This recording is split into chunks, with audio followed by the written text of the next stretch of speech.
राज्यातल्या अनेक ग्रामीण भागांमध्ये सध्या अवकाळी पावसाचा कहर पाहायला मिळतोय। अहिल्यानगर जिल्ह्यामध्ये खास करून अवकाळी पावसाचा मोठा फटका बसलाय। 39 गावातील तब्बल 2000 हेक्टर क्षेत्र या अवकाळी पावसामुळे बाधित झालेलं आहे। टोमॅटो, वाटाणा आणि कांदा या पिकांचं प्रामुख्यानं नुकसान झालंय। अवकाळी पावसानं शेती पिकांचं नुकसान झाल्याचं दिसून येतं। प्राथमिक अहवालानुसार या 2 दिवसांमध्ये 39 गावं आपल्या जिल्ह्यामध्ये अतिवृष्टी, अवकाळी पाऊस यासारख्या गोष्टी तिथं घडून आलेल्या आहेत। यामध्ये 39 गावांची जर तालुक्याने विगतवारी करायची म्हटली तर संगमनेरमध्ये 13 गावं आहेत, कर्जतमध्ये जवळपास 20 गावं आहेत आणि अकोलेमध्ये 4 गावं।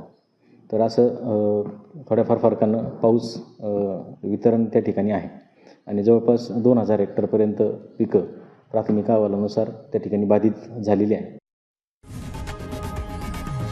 लोकशाही मराठी ऐका, पहा, जागरूक रहा।